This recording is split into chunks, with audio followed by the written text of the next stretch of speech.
So let's talk about these tariffs. We spoke a great deal about them yesterday, and obviously the UK got away with 10%, the EU 20%. I mean, China, my goodness, 54% those tariffs, which are quite significant. What's your reading of this? I mean, clearly the markets have all fallen dramatically. The question is, what is Trump's methodology here? I applaud the fact he is trying to make America wealthy again. He believes in his country. He believes that actually what will happen is so much money is going to come into the United States, he can then use it for tax cuts. Yeah, well, the first thing that has really amused me most about this whole story is seeing the Liberal Democrats coming out and starting a campaign to buy British. I mean, they're starting to sound like Brexiteers, which is pretty funny, I think. And it also, they're framing it as it being some sort of act of resistance against Trump to buy British, when actually that's that's part of the strategy that he is deploying by using these tariffs, because he wants countries that are currently dependent on US exports to be more self-sufficient. And I think that is an admirable goal. I think self-sufficiency is essential in the 21st century, when we have seen, in the last 5 years even, so much global instability, whether that's the war in Ukraine or whatever else, or COVID.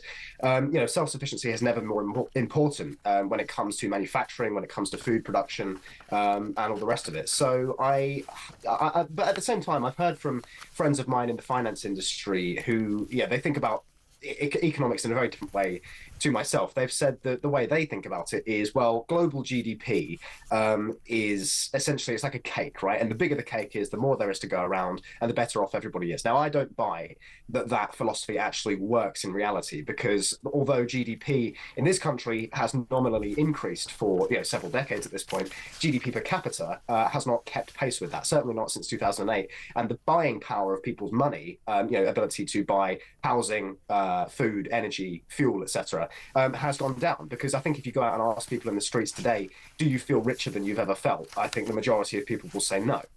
So this narrative that Trump's tariffs are bad because they are shrinking, or in time will shrink global GDP and may indeed lead to a global recession, I think I just don't buy that.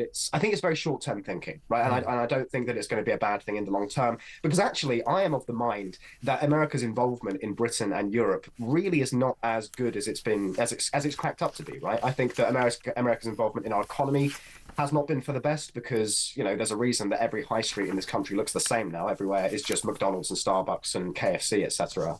And also in terms of our culture, American involvement has not been sort of net positive either, I would say. I think that our culture has never been more bland and dry than it has since the kind of hegemony of the American empire. So I think that a greater degree of independence from America in Britain and Europe is only going to be a good thing. And that goes for economically, militarily, culturally, in every domain. I would totally agree with that, actually. And the thing that Trump actually understands, I think, is when you stand up to him, you show that you are actually a very strong power. The US actually is the UK's single biggest export market, buying almost 60 billion of British goods in the past 12 months. Here's another thing that I thought is very interesting. For the EU, I mean, clearly they're in a lot of trouble over this, but I was reading about country of origin. So, for example, if you have parts from all over the EU, if they come to the United Kingdom, they're assembled in the United Kingdom, that becomes the country of origin, then it's taxed at 10%, and that could mean, and if the government play this properly, we could see an influx of inward investment into this country by big companies. Yeah, they're kind of almost laundering their manufacturing through the UK. Yes. I think that would be great. That would be fantastic to see, because I'm just so... I'm very much of the mind that we need to reindustrialize across not just Britain, but Europe more generally, because, whether it's Thatcherism through the 80s or net zero today, our countries don't make anything anymore.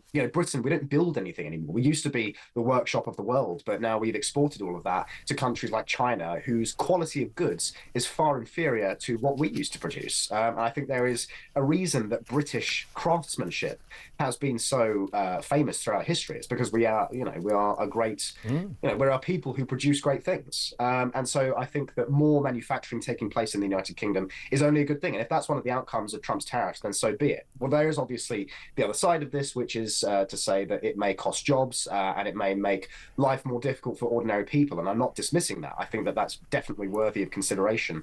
But I think, I think, David, you and I have spoken about before, although it has been a while since I've been on your show, of course, about the fact that in Western democracies, we think in such short timescales, right? Yes. We think, on electoral timescales every 5 years or so, whereas China and Russia and elsewhere, they think on 20, 30, 40, 50-year timescales. And I think it's about time we caught up. I think it's about time we started thinking in that way. So sure, if Trump's tariffs are going to cost us for the next few years, fine, yeah, that's going to be bad. But if in the long run, it's going to lead to reindustrialization, more domestic manufacturing, more domestic food production, and a higher quality of craftsmanship and goods at the end of it, well, I can't help but think that that's a good thing. Well, I would agree. You mentioned some sort of hangover taxes. For example, we tax US cars at 10%. That is because we were in the EU, whereas America only levies 2.5% tariff on vehicles.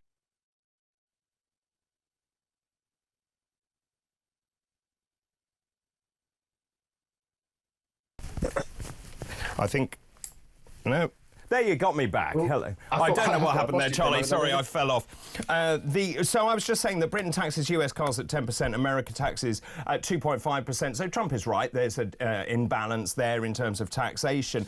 I was going to say that the other thing here is, and I really hope that Starmer doesn't rush to do something wrong here, because I think that essentially what you need to do is to play a calm, collected game. Keep calm, carry on. Do not retaliate. Watch what the EU is doing and the rest of the world is doing, like China, for example, that has just in the last few minutes put reciprocal tariffs back on the United States. So let's not do that. Let's just have a pragmatic view, hold fire, and try to get some sort of free trade agreement over the line. Well, I am loath to praise Keir Starmer, but it has to be said that he has shown himself to be, if nothing else, a pragmatic diplomat and actually fairly good when it comes to negotiating with foreign powers. I think there's a great deal to criticise him for, but giving the devil his due is important, I think. So I don't think Keir Starmer is going to retaliate in a kind of knee-jerk fashion to these tariffs. I think that he probably is developing a strategy that, hey, it may work, it may not. But I think that is one thing we have to be honest about. He does actually seem to have a knack for this kind of thing. And by all accounts, him and Trump have quite a good relationship. I mean, Trump has praised him. Trump has said that they have a good relationship. Trump has said that Starmer seemed very happy about these tariffs, which is probably, I believe all of that, to be honest with you. I don't buy that Keir Starmer is a particularly ideological man. I think that he just, I don't know, he seems like somebody who would want to make it work. And he recognizes the importance of the relationship with Trump being the United States president. So I don't know. I suppose we'll have to see on this front. I can't help but think that Trump's and the Trump administration's Anglophilia, his appetite for Britain and that which is British, is always going to be in our favour, and he's always going to want to give us maybe a better deal than our European counterparts, who he has repeatedly called out for their, frankly, their rudeness and their dismissal of him personally. But in Britain, we've never really had that. We've never really done that. Well, you say that. What about David Lammy, for example? What did he call him? A neo-Nazi sympathising sociopath? No, that's quite fair. And Sadiq Khan as well. And Sadiq Khan. About later. But I think at large there is the sense among Trump and his inner circle that Britain is their friends. And I don't know whether it's something to do with the shared history that we have with the United States, but there does seem to be a real affection for Britain and England in the Republican Party, certainly. So I don't know. I'm actually feeling quite optimistic about this, to be honest. Yes, I have to agree with that. And also, we talked yesterday about inflation. What does it mean for people coming to the end of a fixed rate interest rate, for example? Now, this morning, Megan Green, a member of the Bank of England's MPC, that's the Monetary Policy Committee, said that actually these tariffs could lead to lower inflation. And now they are predicting more interest rate cuts. So another one priced in.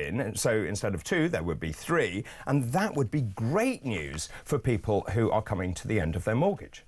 Yeah, well, God knows we need it. I mean, Britain's economy is not in a good place. And whilst these tariffs, again, like I say, in the short term may make life more difficult, but in the long term may make things easier, really we are, the problem is much bigger than that, because we have so many other sources of economic trouble in this country that have not been addressed and go unaddressed. So, when it comes to home ownership, for example, mass immigration still is ongoing, and there doesn't seem to be any appetite in the halls of power to have a conversation about the fact that that is obviously driving the price of housing up, and it's driving wages down, and beyond the economic, it's just creating a feeling that this country is declining. And I think that there's a number, and that's to say nothing of net zero, for example, which again is contributing to this deindustrialization, raising the price of energy, which is the fundamental ingredient to a productive and prosperous society.